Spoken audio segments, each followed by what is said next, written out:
Salam semuanya, selamat pagi, selamat bergabung kembali lagi bersama kami di Bahasa Indonesia Fellowship. Mari kita siapkan hati kita untuk memuji dan meninggikan nama Tuhan. Amin. Tuhan Yesus memberkati.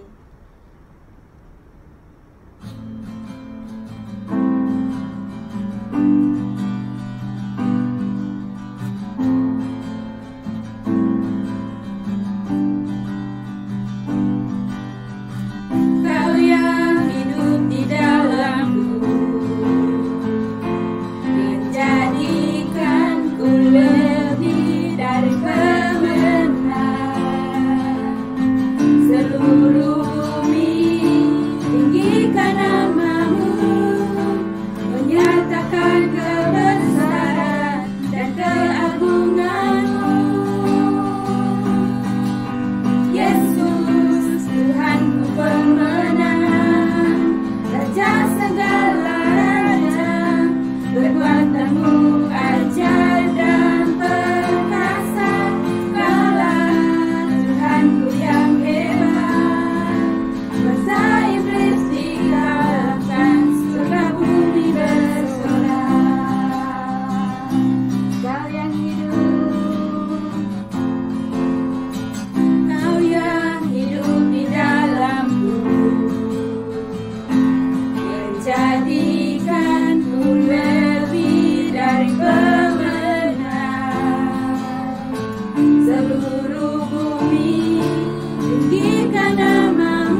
Shalom semuanya. Kita akan persiapkan hati kita untuk memberikan persembahan kita. Sebelum kita memberikan persembahan kita, saya ingin membacakan satu firman Tuhan dari Lukas 21 ayat 3 dan 4. Lalu ia berkata, "Aku berkata kepadamu, sesungguhnya janda miskin ini memberi lebih banyak daripada semua orang itu. Sebab mereka semua memberi persembahannya dari kelimpahannya, tetapi janda ini memberi dari kekurangannya. Bahkan ia memberi seluruh nafkahnya." Pada saat itu Yesus sedang memperhatikan orang-orang yang sedang memberikan atau menaruh uang di dalam kotak persembahan. Kemudian dia mendapatkan seorang janda miskin yang menaruh 2 peser uangnya ke dalam kotak persembahan. Dan Yesus memanggil murid-muridnya dan dia memberikan komentar bahwa janda miskin ini memberikan lebih banyak daripada orang-orang lain yang memberikan lebih banyak uang. Dari sini kita bisa pelajari bahwa Tuhan tidak pernah memperhatikan besar kecilnya pemberian kita. Tapi Tuhan memperhatikan satu hal, berapa besar iman kita. Yesus berkata, janda ini memberikan dari kekurangannya, bahkan ia memberi seluruh nafkahnya. Yesus mendapatkan janda miskin ini tidak bergantung kepada kekayaan atau uang yang dia miliki, tapi dia bergantung kepada Tuhan. Dia lebih percaya kepada Tuhan. Dia rela memberikan apa yang dia miliki karena dia tahu bukan uang yang akan memelihara dia, tetapi Tuhan yang akan memelihara dia. Hari ini, mari kita berikan persembahan kita, apakah itu persembahan perpuluhan, apakah itu persembahan khusus, berikan kepada Tuhan dengan iman. Kita berikan yang terbaik karena kita mengerti bahwa Tuhan memberikan yang terbaik kepada kita. Kita berikan dengan sukacita karena Tuhan sangat bersukacita waktu Dia memberkati kita. Mari kita berdoa. Ya Tuhan Yesus, terima kasih atas kemurahan-Mu dalam hidup kami. Terima kasih atas berkat-berkat-Mu yang melimpah dalam hidup kami. Tuhan, hari ini kami memberikan persembahan kami biar Kau berkati ya Tuhan. Apa yang kami berikan hari ini ya Tuhan, lipat gandakan ya Tuhan. Ya Tuhan, untuk pekerjaan-Mu, memperlebar kerajaan-Mu di tempat ini ya Tuhan. Terima kasih ya Tuhan, terima kasih ya Tuhan. Ya Tuhan, Kau berkati tangan-tangan yang memberikan, Kau berkati mereka ya Tuhan, Kau berkati mereka dengan berlimpah-limpah ya Tuhan. Tapi ya Tuhan, juga untuk orang-orang yang saat ini belum dapat untuk datang memberi persembahan kepadamu, Tuhan, tolong Kau bukakan tingkap-tingkap langit, Kau bukakan pintu-pintu yang tertutup bagi mereka ya Tuhan Yesus, dan Kau berkati mereka ya Tuhan. Berkati finansial mereka ya Tuhan. Satu hari ya Tuhan mereka akan datang memberikan yang terbaik kepada Engkau ya Tuhan. Terima kasih ya Tuhan. Hanya dalam nama-Mu Yesus kami berdoa dan mengucap syukur. Amin. Silakan memberi saudara.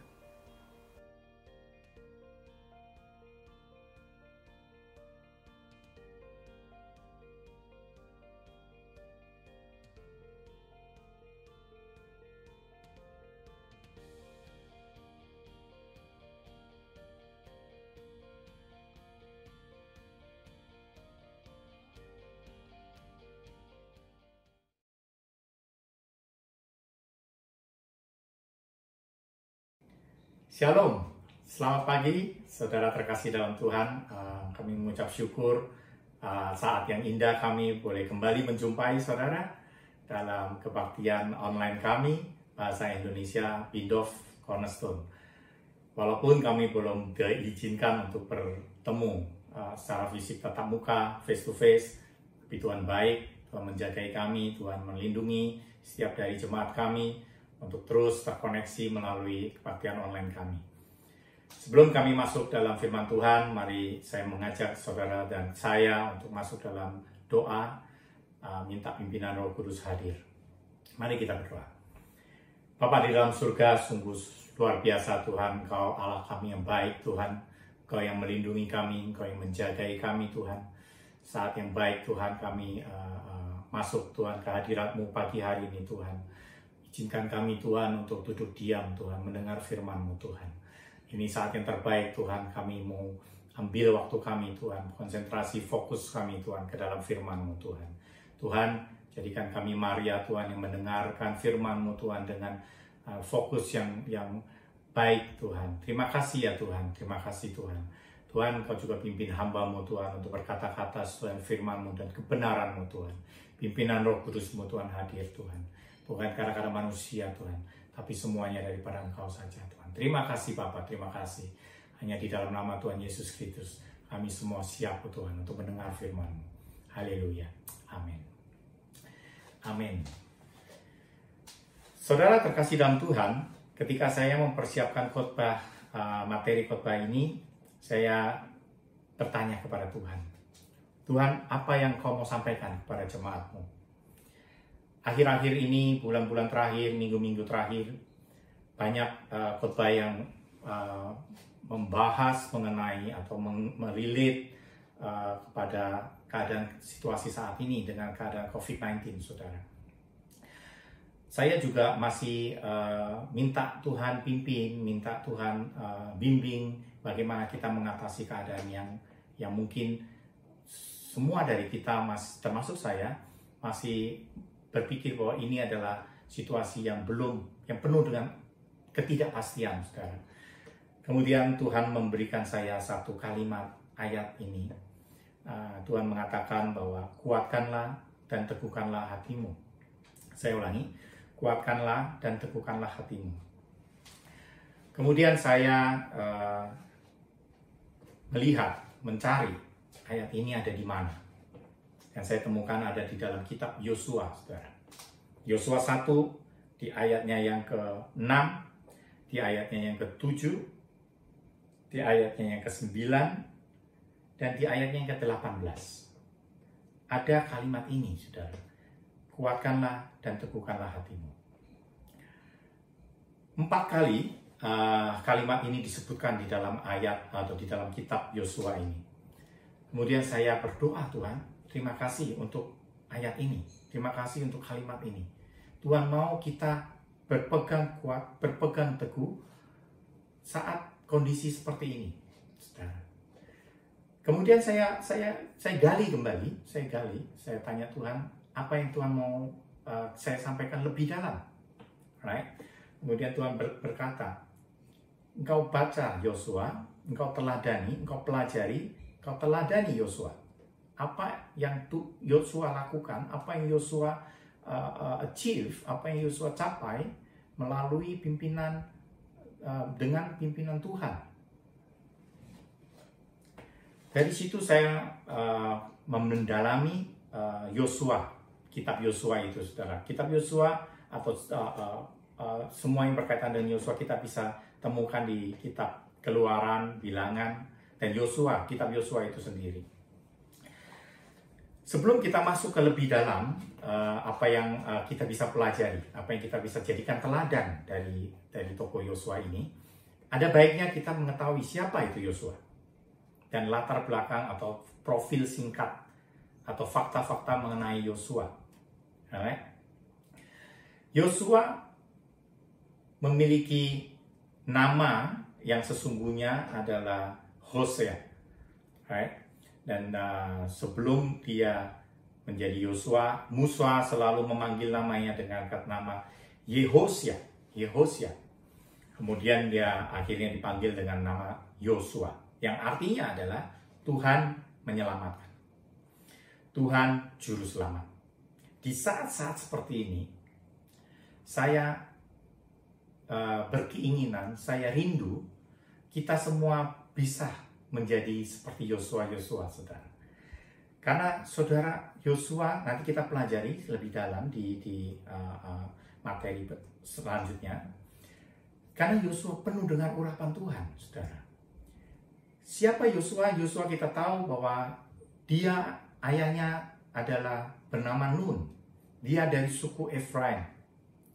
Yosua sendiri dilahirkan di tanah Mesir. Dan fakta yang terpenting adalah Yosua dipersiapkan untuk sebagai pengganti Musa untuk memimpin bangsa Israel masuk ke tanah Kanaan. Profil singkat mengenai Yosua, saudara. Achievement, apa yang saudara Yosua sudah lakukan, saudara. Yosua memimpin bangsa Israel untuk melawan orang-orang Amalek. Yosua mendapatkan perhatian pada masa perang melawan Amalek. Yosua diberi kesempatan untuk memimpin perang. Dan apa yang terjadi? Saat itu Musa, Harun, Nur mensupport, mendukung Yosua dalam doa dan menguatkan bangsa Israel. Yosua memenangkan peperangan ini, saudara. Tentunya ini adalah sungguh keajaiban yang Tuhan berikan untuk bangsa Israel memenangkan peperangan ini. Nanti kita lihat apa yang mendasari, apa yang membuat Yosua memperoleh kemenangan demi kemenangan. Kemudian fakta selanjutnya, Yosua juga semasa mudanya, Yosua sudah dipersiapkan oleh Musa untuk menggantikan dirinya.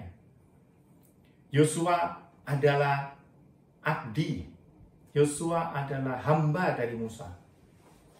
Ada di Keluaran 24 ayat 13, dikatakan bahwa lalu bangunlah Musa dengan Yosua, abdinya, maka naiklah Musa ke atas gunung Allah itu. Saudara, saya katakan hari ini, apapun keadaan saudara, di level manapun saudara, apakah saudara pekerja, apakah saudara saat ini cuma sebagai domestic worker di Singapura, saudara jangan kecil hati, karena mungkin saudara sedang dipersiapkan seperti Yosua saat dia menjadi abdi atau hamba dari Musa, sebelum akhirnya dia menjadi seorang pemimpin yang luar biasa. Amin. Saat itu, waktu Musa berbicara dengan Tuhan, Tuhan sangat jelas menjelaskan bahwa Yosua akan menjadi penerus Musa. Yosua tidak melakukan banyak hal waktu itu, tapi dia cuma dipersiapkan, dia cuma menjadi abdi Musa, dan dia hanya ditugaskan untuk menjaga kemah Musa. Di Keluaran 33 ayat 11 berkata, Tuhan berbicara kepada Musa dengan berhadapan muka seperti seorang berbicara kepada temannya. Kemudian kembalilah ia di perkemahan. Tetapi abdinya Yosua bin Nun, seorang yang masih muda, tidaklah meninggalkan kemah itu.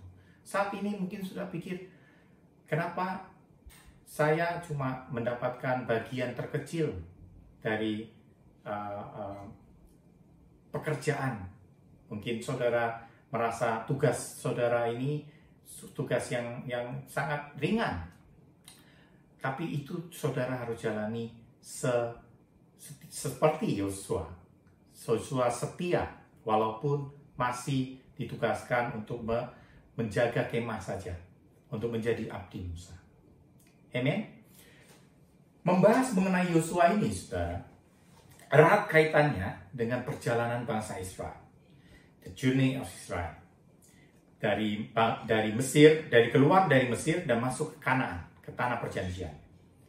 Mungkin beberapa dari saudara sudah mengambil kelas Journey of Israel, tapi di kesempatan ini saya mau coba kita ulas sedikit rantai perjalanan bangsa Israel dan mengingatkan kembali garis-garis besar atau momen-momen critical moment di mana kita bisa lihat campur tangan Tuhan. Dan disitulah nanti kita coba lihat juga peran Yosua yang sangat penting ketika memampin bangsa Israel ini. Yang pertama, rencana perjalanan bangsa Israel sebetulnya sudah dilakukan Tuhan, sudah diplan oleh Tuhan, sudah direncanakan Tuhan jauh sebelum itu terjadi, saudara.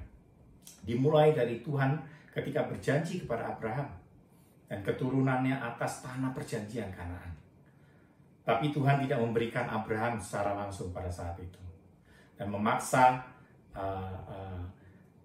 dan sampai akhirnya kita tahu kisahnya bahwa Yakub karena kelaparan memaksa untuk bermigrasi ke Mesir. Alright? Di tanah Geshon. Disitulah kemudian keluarga Yakub yang pada akhirnya nanti akan berganti nama menjadi Israel, beranak cucu di Mesir dan menjadi yang bangsa atau kumpulan kelompok yang besar di Mesir. Sehingga pada saat itu keturunan Raja Firaun merasa terancam dengan keadaan atau dengan pertumbuhan bangsa Israel di tanah Mesir tersebut, dan kemudian memaksa mereka atau memaksa Firaun untuk memperbudak bangsa Israel di Mesir. Persiapan perjalanan yang kedua adalah kritikalnya momennya adalah persiapan perjalanan. Dalam tahap ini Tuhan merencanakan suatu masa di mana sebuah bangsa Israel merasa ingin meninggalkan Mesir. Tuhan buat itu keinginan bangsa Israel untuk meninggalkan Mesir. Kenapa? Dibuat seperti tidak nyaman. Salah satu caranya adalah melalui kerja paksa di Keluaran 1 ayat 11 dan membuat bangsa Israel menjadi pahit, menjadi bitter. Right? Ini sangat nyata, sangat aplikasinya dalam hidup kita saat ini. Itu kita bisa lihat sangat nyata bahwa ketika kita berjalan atau in journey with Jesus, ketika kita berjalan dengan Yesus, bukan berarti nggak ada penderitaan, saudara. Bukan berarti nggak ada bitterness.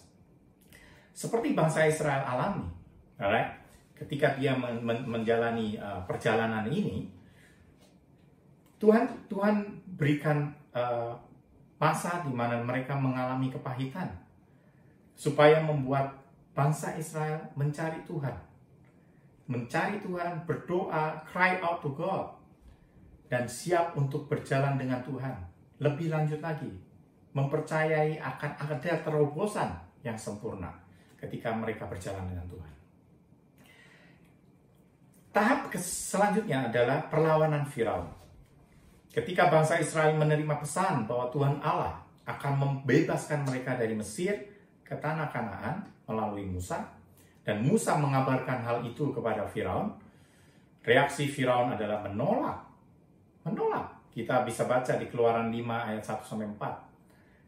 Bahkan Firaun menambah beban kerja paksanya untuk bangsa Israel tersebut. Right, di ayat 5, Keluaran 5 ayat 5-10.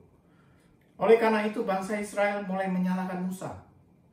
Berapa banyak dari kita ketika kita berjalan dengan Tuhan, ketika kita menghadapi masa-masa sulit sampai seperti saat ini, mungkin kita menyalahkan Tuhan, mungkin kita menyalahkan pemimpin rohani kita, mungkin kita menyalahkan orang tua kita, mungkin kita menyalahkan saudara kita, mungkin kita menyalahkan orang lain, saudara. Sama, ini Journey of Israel is a mirror image seperti kehidupan kita. Mereka menyalahkan Musa. Mereka katakan, bukankah lebih baik yang kami, lebih baik, tapi kamu malah memperburuk keadaan. Sekarang kami dipaksa untuk, kerja lebih keras lagi. Alright? Itu kembali mencerminkan bagaimana kadang-kadang kita sebagai manusia merespon keadaan yang tidak baik, yang buruk, Tuhan. Kita kadang-kadang menyalahkan orang lain. Jangan itu menjadi suatu hal yang boleh kita lakukan terus, saudara. Tapi kita harus ingat bahwa semua ada purpose, ada tujuannya. Kemudian kita kembali ke perjalanan bangsa Israel. Saudara ingat dengan 10 tulah yang akhirnya Tuhan berikan kepada bangsa Mesir, right? Dan setiap kali tulah itu diberikan, di situ Firaun mulai memberikan proposal. Oke, saya akan membebaskan bangsa Israel, tapi dengan syarat begini. Saya nggak akan go through semuanya, saudara baca kisahnya. Saya percaya saudara very familiar, sangat familiar dengan kisah ini. Oke, sampai pada akhirnya tulah yang ke-10 yang berhasil melepaskan bangsa Israel, yaitu kematian semua anak sulung di Mesir, dan juga menjadi semua kematian ilah-ilah dalam Mesir dijatuhkan oleh Tuhan, di Keluaran 12 ayat 12. Kemudian lambang tanah lambang dari darah di pintu yang dioleskan di pintu, melewatkan dan menyelamatkan seluruh bangsa Israel dari tulah di Mesir. Saudara kasih dalam Tuhan, ini sangat aplikasinya dalam kehidupan kita saat ini. Ketika kita dibebaskan oleh darah anak domba, kita diselamatkan oleh darah anak domba. Begitu juga Tuhan membawa kita semua masuk kembali ke dalam perlindungan Tuhan. Saat bangsa Israel dilindungi oleh darah itu, kita juga dilindungi oleh darah anak domba Allah. Kita diselamatkan olehnya. Alright? Yang keempat adalah perjalanan itu dilanjutkan di masa atau di fase saat bangsa Israel berada di padang gurun, saudara. Pada masa perjalanan bangsa Israel melewati padang gurun ini, di saat dimana mereka mereka nggak menemukan air minum, alright? Ada saat dimana mereka nggak menemukan air minum, which is finally akhirnya mereka menemukan air minum di Mara. Tapi apa yang terjadi? Airnya pahit. Di Keluaran 15 ayat 22. Begitulah kehidupan kita juga. Aplikasi kita dalam hidup kita sama. Kadang-kadang kita juga dalam perjalanan kita menemukan hal-hal yang kurang enak. Tapi kita harus mengatasi kepahitan hidup itu dengan tidak mengeluh, saudara. Jangan bersungut-sungut seperti bangsa Israel. Kita tahu bangsa Israel ketika di padang gurun, mereka bahkan bilang ke Musa, kembalikan aku ke tanah Mesir, karena di situ lebih baik. Aku nggak mau lagi, melanjutkan perjalanan ke tanah perjanjian. Kadang-kadang kita berpikir seperti itu. Apa yang Tuhan sudah lakukan, sudah planning dalam hidup kita, itu belum terwujud, saudara. Belum terjadi. Terus kita melihat ke belakang. Lebih baik kita ditinggal di Indonesia aja kalau gitu ya. Ngapain sampai jauh-jauh ke Singapura? Saya harus kerja seperti ini. Saudara, ini yang harus kita pelajari. Inilah journey yang harus kita jalani.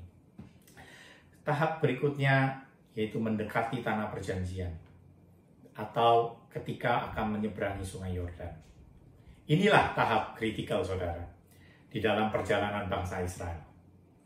Ini adalah tahap yang sangat penting pada saat sebelum menyeberangi Sungai Yordan. Right? Pada saat mendekati tanah perjanjian dan sebelum menyeberangi Sungai Yordan, apa yang dilakukan Musa? Musa mengirim 12 pengintai. Right? Musa mengirim 12 pengintai. 10 pengintai memberikan informasi yang negatif. Hanya 2 orang pengintai, yaitu Yosua dan Kaleb, memberikan informasi yang berbeda. Right? Memberikan informasi yang berbeda. Yosua dan Kaleb adalah orang yang berani tampil beda. Nah, inilah yang Tuhan mau kita belajar. Ini masuk ke poin-poin yang mungkin saudara harus ambil, harus catat. Inilah yang dimana kita harus belajar meneladani seorang Yosua. Yosua berani tampil beda. Yosua berani menyampaikan pandangannya. Yosua berani beriman saat itu. Crossing the Jordan was a major turning point in Israel journey. Menyeberangi Sungai Yordan adalah satu masa yang penting dalam perjalanan bangsa Israel ini.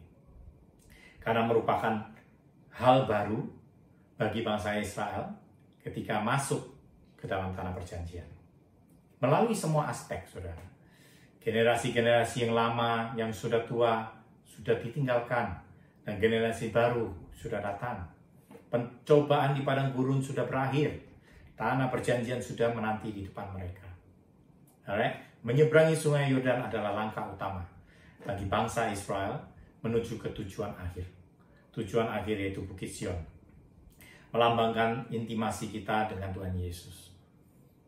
Saudara, apa yang bisa kita aplikasikan dalam dalam proses penyeberangan bangsa Israel ke Sungai Yordan ini. Itu melambangkan bahwa kita meninggalkan manusia lama kita. Kita meninggalkan kehidupan lama kita, masuk ke dalam kehidupan baru, dalam kekudusan Yesus, dalam kekudusan Tuhan. So, apa yang kita bisa ambil dari kisah Yosua ini? Dari kisah perjalanan bangsa Israel yang singkat yang saya ulas tadi barusan. Masih lebih banyak, masih lebih dalam dari itu. Tapi poin yang saya mau masuk saat ini, bagaimana kita meneladani Yosua dan kepemimpinannya adalah yang pertama, saudara. Catat. Yang pertama, bagaimana kita meneladani Yosua. Yang pertama adalah Yosua menjadikan Allah sebagai pusat kehidupannya. Mari kita buka di Yosua 3 ayatnya yang kelima. Yosua 3 ayatnya yang kelima. Berkatalah Yosua kepada bangsa itu, kuduskanlah dirimu, sebab besok Tuhan akan melakukan perbuatan yang ajaib di tengah kamu. Apa maksudnya? Tuhan akan melakukan perbuatan yang ajaib di tengah kamu. Bukan Yosua yang mau melakukan. Selalu dia menjadikan Tuhan, menjadikan Allah sebagai pusat kehidupan dia, the center of his life. Sehingga dia dapat melihat dan memandang melalui kacamata Tuhan Yesus. Dia meminta bangsa Israel untuk menguduskan diri. Sebab besok, katanya, Tuhan akan melakukan perbuatan yang ajaib di antara kamu. Yosua dipercaya untuk menuntun bangsa Israel masuk ke tanah perjanjian, saudara. Dan ini bukan tugas yang mudah, tugas yang sangat sulit. Kalau saudara ingat, ketika pengintai itu melihat tanah Kanaan bukan tanah kosong. Tanah Kanaan bukan tanah yang nggak ada penduduk, tapi sudah berpenduduk. Bahkan kata pengintai, 10 pengintai itu, mereka adalah bangsa yang orang-orangnya besar-besar, right? Jadi suku bangsa yang amat kuat katanya. Tapi Yosua tetap beriman. Yosua menjadikan Allah sebagai fokusnya. Bukan fokus masalahnya. Bukan masalah fokus pergumulannya. Bukan fokus orangnya ini nanti kesulitannya di depan. Tapi fokus sama Tuhan. Karena besok Tuhan akan melakukan perbuatan yang ajaib di antara kamu. Di antara kita semua. Itu yang pertama. Teladan yang pertama, kita harus menjadikan Allah sebagai pusat kehidupan kita. Yang kedua, Yosua membuat tata cara yang sesuai kehendak Allah. Mari kita baca di Yosua 3 ayat 6. Yosua 3 ayat 6. Dan kepada para iman itu, Yosua berkata demikian, angkatlah tabut perjanjian dan menyeberanglah di depan bangsa itu. Maka mereka mengangkat tabut perjanjian dan berjalan di depan bangsa itu. Ada tata cara kehidupan kita. Harus sesuai dengan kehendak Allah. Gak bisa tabut perjanjiannya nanti belakangan.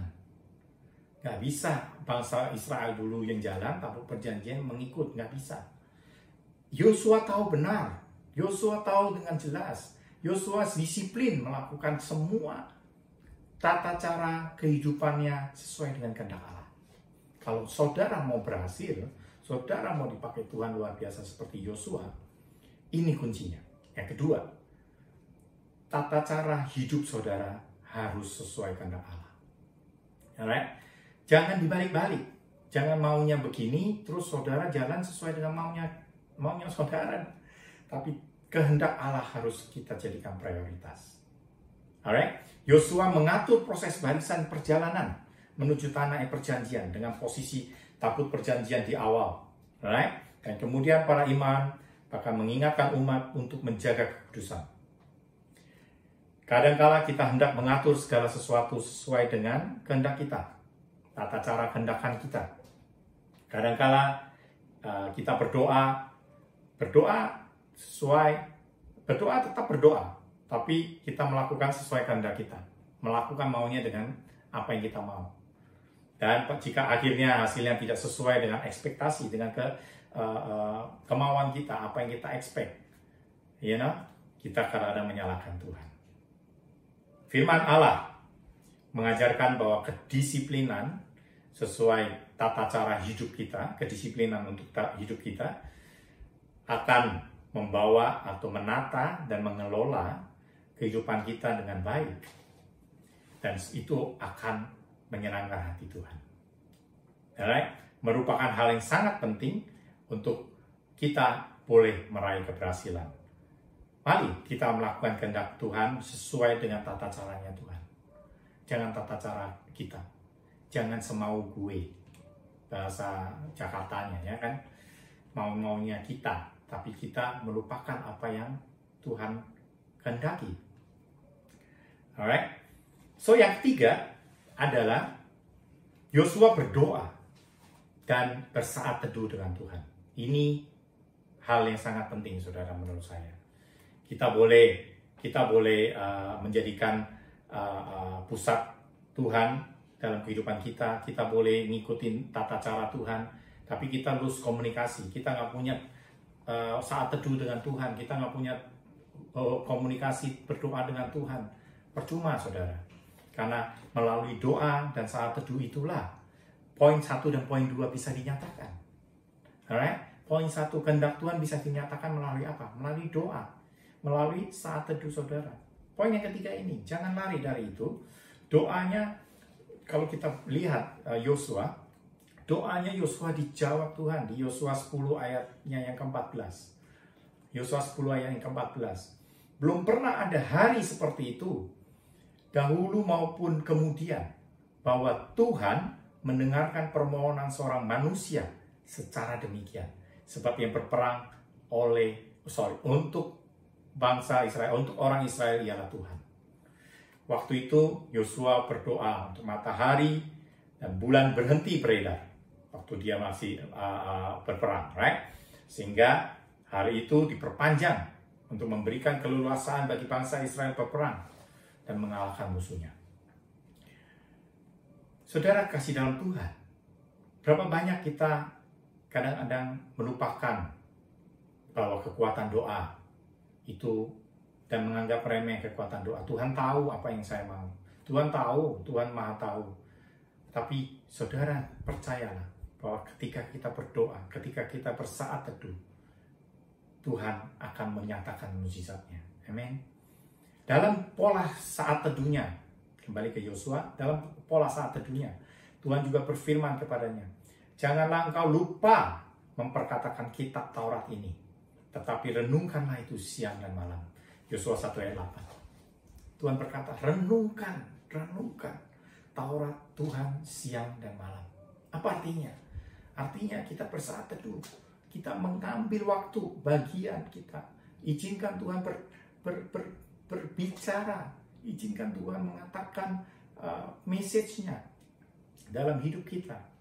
Yosua adalah seorang pemimpin yang punya komitmen dalam kehidupan doa, dalam kehidupan saat teduhnya, bahkan bersama keluarganya. Dia katakan dengan tegas, aku dan seisi rumahku, kami akan beribadah kepada Tuhan. Di Yosua 24 ayat yang ke-15. Aku dan seisi rumahku.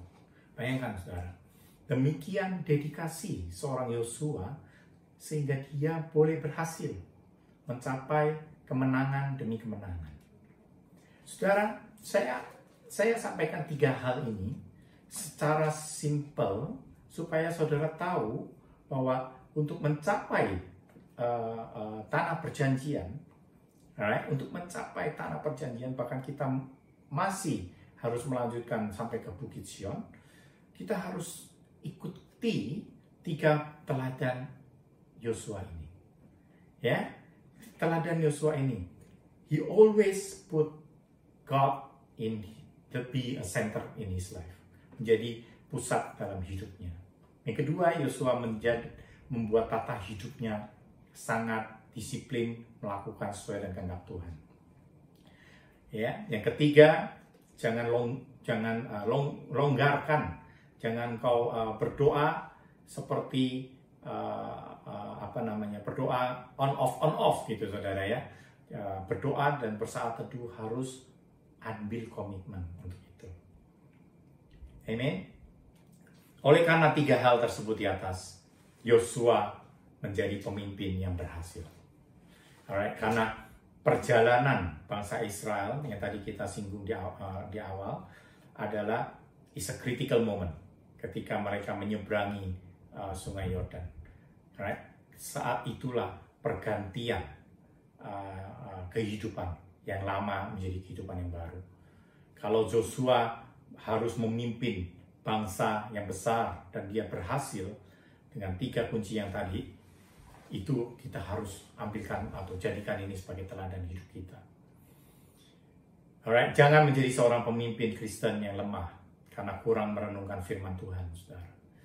Karena Tuhan sudah berkata di dalam Yosua 1 ayat 8, renungkan itu siang dan malam. Alright, Yosua adalah tipe pemimpin yang bukan hanya optimis ketika dia memandang dengan kacamata Tuhan, tapi dia juga mempunyai ide-ide yang besar.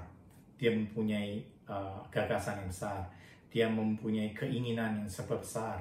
Dia mau mencapai satu keberhasilan dengan tata caranya Tuhan, dengan kehendaknya Tuhan, sesuai kehendaknya Tuhan. Amen. Saya mau encourage saudara sekalian. Ini saatnya kita semua berpikir bahwa kita come to the Lord, kita datang ke Tuhan dengan 3 poin yang seperti yang Yosua lakukan. Mungkin saudara berpikir, Pak Chandra, saya bukan seorang pemimpin, right? Tapi saya katakan, saudara, untuk saudara, kita ini semua adalah pemimpin dalam ruang lingkup tanggung jawab kita. Saya ulangi, kita semua adalah pemimpin dalam ruang lingkup tanggung jawab kita. We are all a leader in each area of our responsibility. We are all a leader in each area of our responsibility. Artinya apa? Kalau saya saat ini adalah pemimpin rumah tangga, pemimpin keluarga. Saudara mungkin yang belum menikah, saudara mungkin punya adik-adik, kakak, saudara yang di Indonesia belum mengenal Tuhan. Saudara adalah pemimpin. Saudara pemimpin iman kekristenan di dalam keluarga saudara. Kalau saudara punya anak di Indonesia, saudara adalah pemimpin dari anak saudara. Kalau saat ini saudara Tuhan percayakan untuk bekerja di Singapura dan ruang lingkup saudara, tanggung jawab saudara adalah dipercayakan untuk mengurusi rumah tangga, itulah saudara pemimpin di sana. Sudah pakai setiap area kesempatan, jangan mau dikecilkan oleh iblis. Jangan mau. Ingat, awal-awal kita bicara, Yosua bukan siapa-siapa. Yosua awalnya adalah abdinya Musa, saudara. Jangan mau dikecilkan, engkau bukan siapa-siapa. Saudara harus berdiri dan percaya bahwa Tuhan akan pakai saudara luar biasa. Menjadi seorang pemimpin yang berhasil. Menjadi seorang pemimpin yang takut akan Tuhan. Menjadi seorang pemimpin yang dipakai Tuhan luar biasa. Yang menjadi teladan. Yang boleh memperkenalkan Tuhan kepada orang lain. Kepada keluarga saudara. Kepada grup keluarga saudara yang belum mengenal Tuhan. Alright? Kaulah pemimpin. Kaulah pemimpin di sana. Amen. Amen. Saya mau ngajak saudara untuk berdoa. Saya sudah selesai dengan message ini. Jangan lupa 3 poin yang tadi. Tapi yang penting saya mau ajak saudara berdoa. Saya rindu saudara berdoa dengan saya, menyerahkan semuanya ke dalam tangan Tuhan. Saudara dengarkan lagi ayat-ayat yang saya bagikan. Saudara baca lagi, saudara renungkan firman Tuhan siang dan malam. Amen. Amen. Mari kita berdoa. Bapa di dalam surga, terima kasih Tuhan untuk firman-Mu Tuhan. Terima kasih Tuhan untuk message dari firman yang hidup ini Tuhan. Hamba-Mu juga belajar Tuhan. Aku juga belajar Tuhan dari keberhasilan seorang pemimpin Yosua Tuhan yang memimpin bangsa yang besar Tuhan. Yang bisa memimpin bangsa yang besar karena dia mengandalkan Engkau. Karena dia meletakkan kehidupannya di tengah-tengah, meletakkan Engkau di tengah-tengah kehidupannya. Karena dia selalu menata kehidupannya Tuhan dengan kehendak-Mu Tuhan, dengan tata cara kehendak-Mu Tuhan. Tuhan, jadikan Tuhan semua kami Tuhan, untuk boleh Tuhan masuk Tuhan dalam persekutuan-Mu, kehendak-Mu Tuhan yang boleh dinyatakan Tuhan. Dan yang terakhir Tuhan, Tuhan Kau perbarui terus Tuhan kehidupan doa kami, kehidupan doa dan saat teduh kami Tuhan. Semuanya Tuhan kami berdoa Tuhan di dalam nama Yesus. Tuhan bangkitkan Tuhan, bangkitkan kembali roh mula-mula Tuhan, api mula-mula-Mu Tuhan. Kembali Tuhan dalam setiap hidup kami, dalam setiap diri kami Tuhan. Terima kasih ya Bapa, terima kasih Tuhan.